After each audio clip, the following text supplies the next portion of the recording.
আসসালামু আলাইকুম ওয়া রাহমাতুল্লাহি তাআলা ওয়া বারাকাতুহু। সম্মানীয় দর্শক শ্রোতা, আজকের এই ভিডিওতে আমরা জানতে পারবো যে নামাজের ফরজ সম্পর্কে, অর্থাৎ নামাজের মধ্যে আমরা জানি যে 14টি ফরজ রয়েছে।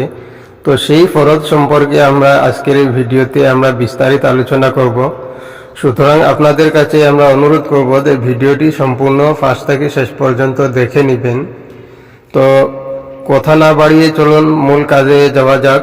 তো আরম্ভ করা যাক। নামাজের মধ্যে 14টি ফরজ আছে। তো আমরা প্রত্যেকেই জানি যে ফরজ যেটি ভাই সেটি হচ্ছে ফরজ। তো 14টি ফরজ রয়েছে নামাজের মধ্যে। কেউ যদি ভুলে ক্রমে বা জানি শুনি কেউ যদি একটি ফরজ যদি ছেড়ে দেয় তাহলে তার নামাজ হবে না। উনি কি করতে হবে? পুনরায় আবার নামাজ পড়তে হবে। তো সেই বিষয় নিয়ে আজকে আমরা জানবো। তো 1 নম্বরে রয়েছে নামাজের জায়গা পাক হওয়া, অর্থাৎ আপনি যেই জায়গায় নামাজ পড়বেন সেই জায়গাটি আপনার পাক পবিত্র হতে হবে। 2 নম্বর রয়েছে জামা বা কাপড় পাক হওয়া। আপনি যে কাপড় পরিধান করে নামাজ পড়বেন সেই কাপড়টি আপনার, সেই পোশাক বা সেই জামাটি আপনার অবশ্যই পাক পবিত্র হতে হবে। 3 নম্বর রয়েছে শরীর পাক হওয়া। অবশ্যই আপনার গাটা আপনার পাক পবিত্র হতে হবে, অর্থাৎ আপনার শরীর পাক পবিত্র থাকতে হবে নামাজের জন্য। এবং 4 নম্বর রয়েছে সতর ঢাকা। তো আপনার গাটি আপনি একদম ঢেকে নামাজ পড়তে হবে। সতর খোলা থাকা অবস্থায় নামাজ পড়লে নামাজ হবে না। তো সতর ঢাকা হচ্ছে নামাজের মধ্যে ফরজ। 5 নম্বর রয়েছে খাড়া হওয়া, অর্থাৎ আমরা জানি যে খাড়া হয়ে নামাজ পড়া হচ্ছে ফরজ। তো কেউ যদি খাড়াইতে না পারে, যদি খাড়া যদি হতে না পারে তাহলে সেটা হবে ভিন্ন কথা, কিন্তু নামাজের মধ্যে খাড়া হওয়া হচ্ছে ফরজ। 6 নম্বর রয়েছে কিবলামুখী হওয়া। তো আপনাকে অবশ্যই কিবলামুখী হয়ে নামাজ পড়তে হবে।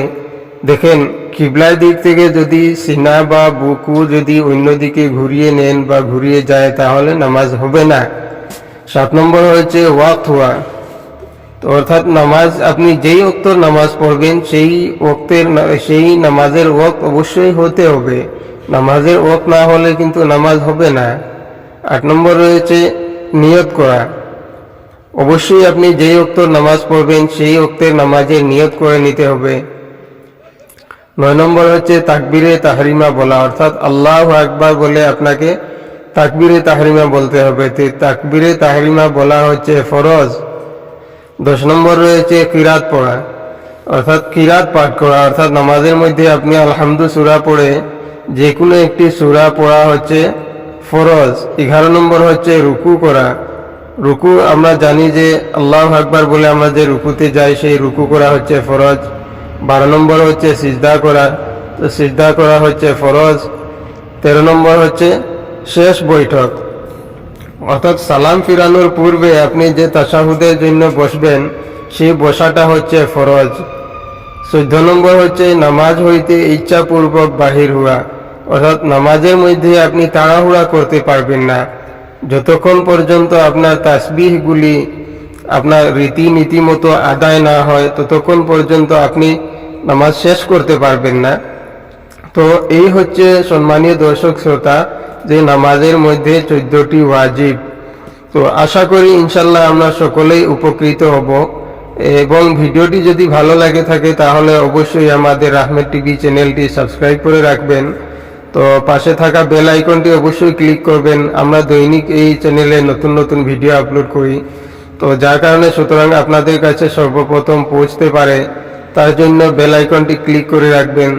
তো ইনশাল্লাহ পরবর্তীতে আবার দেখা হবে, আবার লগ হবে নতুন ভিডিও নিয়ে।